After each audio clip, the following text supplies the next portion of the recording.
Whoa, so yes, CD Projekt RED just revealed something very big about Cyberpunk 2077. Check it out right here. The final free Cyberpunk update has been confirmed, but that's not the end. CD Projekt RED just announced this, and if you're wondering what that is, well, check it out right here.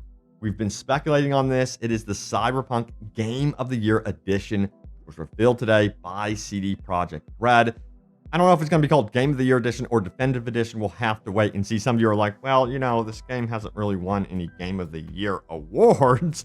But yeah, this is really interesting. We're going to talk about the quotes from CD Projekt RED, what we can expect from this Game of the Year or Definitive Edition of Cyberpunk 2077. But apparently it's going to be coming out in 2023 after Phantom Liberty releases. But my question is, will this be the package that includes the best of the best mods from the Cyberpunk community that can also go on consoles? I really hope so. I'm going to keep pushing for that. I'm crossing my fingers that actually happens. But anyway, we have other stuff to talk about in the world of Cyberpunk. Check it out right here. Creators of Edgerunners are willing to work with CD Projekt RED again. Will Trigger Studios work on a Cyberpunk anime or The Witcher? We're going to talk about their quotes here in just a moment as well. But that's not all. Edgerunners creators confirmed no happy ending ever. But what about cut content or hidden secrets? Because, yeah, you would think there was something that was cut from the anime that we don't know about.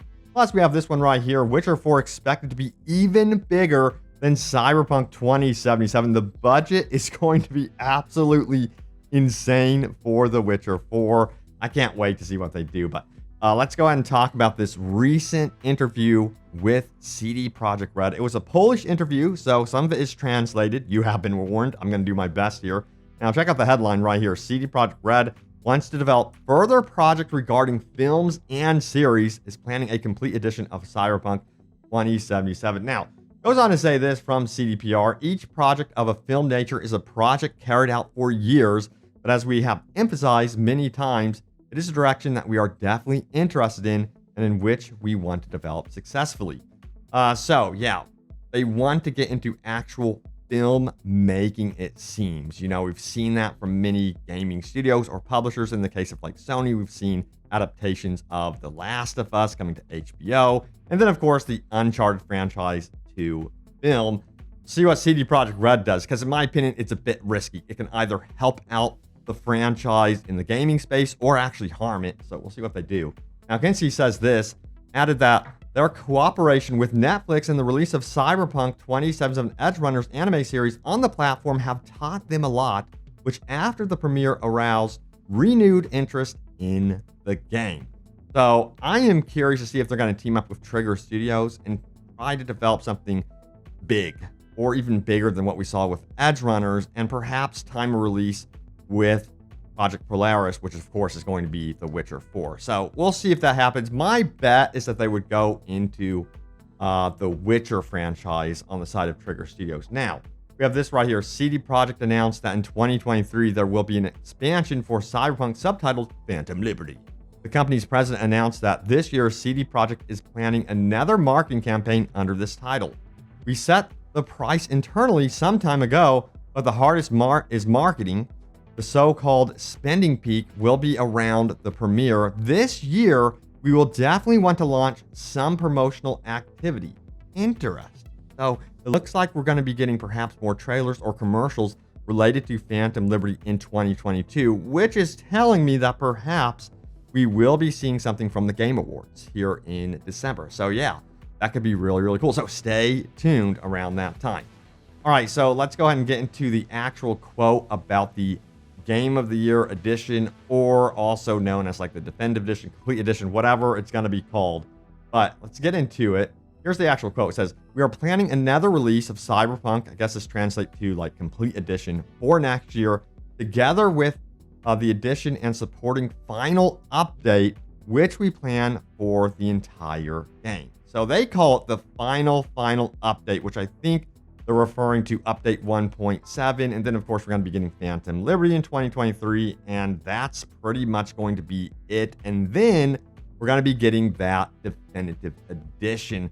But on top of that, of course, modders won't quit. They won't stop. They're just going to continue supporting this game like crazy.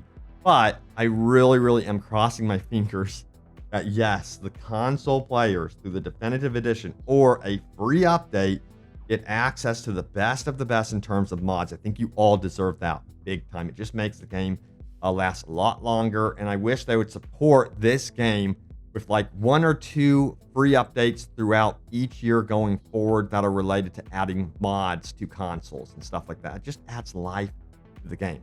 Now we have this quote right here. Kinski, when asked to compare, Cyberpunk's budget to the Polaris project, which of course is the Witcher saga, said that each CD Projekt game was larger than the previous one, but assumed that the budget could be affected by inflation. So I'm curious to see what the ultimate price point will be, of course, for The Witcher 4. We know games are getting more and more expensive, so I'm gonna, say probably $70. So we'll have to see. Now, does this? We always try to make our next game bigger, and this also translated into the fact that the budget of each subsequent game was higher. Currently, we are also dealing with inflation, which will undoubtedly affect the cost in absolute terms. Nevertheless, we will probably share the budget after the game's debut, said Adam Kinski, the president. So, I imagine the budget is going to be staggering. We know that the budget for Cyberpunk was crazy, and despite the rough launch, marketing was a lot of the budget for Cyberpunk. And guess what? It kind of paid off. They did still make money on Cyberpunk, and it's really propelled this company forward in the long term, especially with Edgerunners. So they're ready to go. Now, furthermore, they say this, Kinski, and I don't know how to say this name, Alvarez, also said that CD Projekt will not focus on VR games. This made me so relieved. They go on to say this, today our strategy is focused on making games for the big screen. We watch all the changes in the market. We believe that our value is based on storytelling. If the technology becomes a mass medium, then why not? As of today, it seems that VR is not the technology that allowed us to provide entertainment to players on a mass scale. Again, I'm so happy that they verified this. I hate to see companies go in every direction and get so spread thin with development and get overwhelmed. So that is a wonderful choice, and it's great to hear that they are hyper-focused on storytelling, narrative-driven single-player experiences. All right, so let's go ahead and talk about what the Edgerunners crew is up to. So they were also doing some interesting things with AMA. Check it out. Cyberpunk Edgerunners creators would make another CDPR anime. So this was in a Reddit AMA, and let's get into what they had to say. Now, the article goes on to say this right here. Let me zoom in a little bit more. Edgerunners creators also confirmed that no content whatsoever was cut from the show for being too violent or explicit, and said that an alternate what-if finale containing perhaps a happier ending is unlikely to come to fruition. Probably not, confirmed Trigger Studios.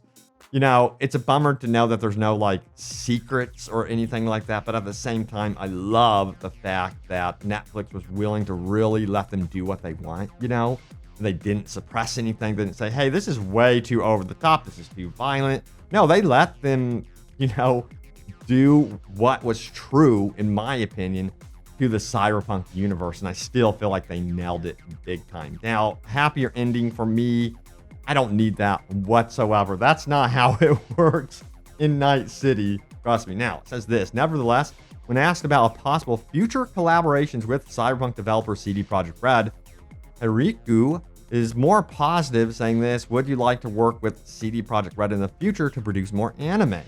If they approach us with something cool, maybe, they confirm. So perhaps we will see more CD Projekt RED or even more Cyberpunk anime in the future. Here's hoping. Hell yes.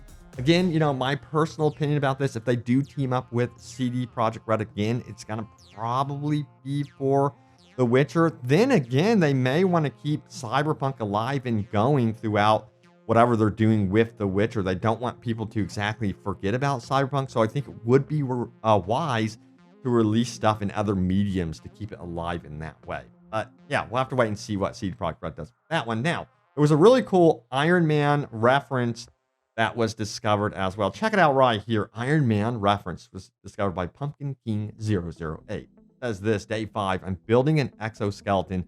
The missiles are heavy. I can't lift them on my own. On day 8, they say they don't suspect a thing. The exoskeleton is ready by day 11. I just need some sheet metal for the armor. I'll build a suit of armor, iron armor. This is my chance. In day 25, it says they took me outside. I saw the sun, the path to freedom, 42 steps straight ahead from the door, 20 steps to the left, 5 to the right, 27 steps straight, and then turn right. Now, on day 36, it says armor ready, added some flamethrowers, and hooked up a power supply. Today's the day. Just a few dead wraiths, and I'm a free man. Sounds kind of familiar, doesn't it? I thought that was such a cool Easter egg for sure. So really cool discovery right there in Cyberpunk. All right, so it is time to go over your top comments from my most recent video, which was a long time ago. It was basically essentially yesterday. So let's get into what that video was about. It says, Cyberpunk, the big expansion and free DLC, good and bad news about 2023 and beyond. So yeah, the good news is that Phantom Liberty is going to be a fairly decent size expansion. I have a lot of the team working, all hands on deck on it. Now, the bad news is that we're getting only one more free update. And then after Phantom Liberty, after, of course, this free update, update 1.7, and the Definitive Edition, seems to be it for Cyberpunk 2077 on the side of CD Projekt RED until modders start really getting into it. Now, we have this one from Bob, who says this, you heard it here first. If Cyberpunk 4154 fails, you can blame Epic Games for not helping CD Projekt RED enough. Oh boy. So I guess, you know, that's actually a good point. I guess you can say, like, Epic Games is kind of also taking a chance. All these companies are really taking a chance on each other. But I have to say, with how they have handled Fortnite, in many ways, they have done it so expertly. It's so crazy what they have been able to do with Fortnite. In terms of even like concerts that you can kind of attend in game, it's mind blowing. So I'm curious to see what technology on the multiplayer side of things they could bring to, you know, like Night City or Cyberpunk Orion. So yeah, I'm very curious. Now we have this one right here. Graybeard226 says this. Yeah, I think the release of Phantom Liberty is coming soon. Alzasco talked about his trip to Boston, and I believe they were scoping out new digs to live in and places for the new studio, which sounds very exciting. And he was about moving to the US and to Boston. Yes, I saw the stream. I saw that part in there, and I'm like, man, they are ready to go. They are so excited to begin work on Cyberpunk Orion. It's killing them. Of course, they have to wrap up work on Phantom Liberty. Now, there's another telling sign that Phantom Liberty is wrapping up, is that they finalized the Growl FM contest. The contest for the new radio station has ended. So they're not taking any more entries. They're finalizing that. So they're kind of wrapping up some things with Phantom Liberty. So hopefully we get some sort of release date trailer here in December. Now, Cyrus says this, damn, I don't even want to think about what my life is going to be like in 2027, if that's how long we might have to wait for the next Cyberpunk game. I know.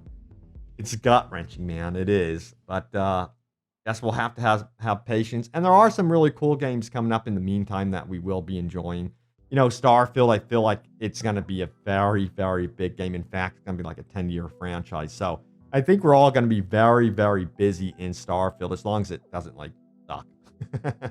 But it's Bethesda game I know I'm going to be there for. I can't wait. But thank you all so much for watching. Stay tuned for more Cyberpunk, Witcher, and open world gaming goodness. I have you all covered.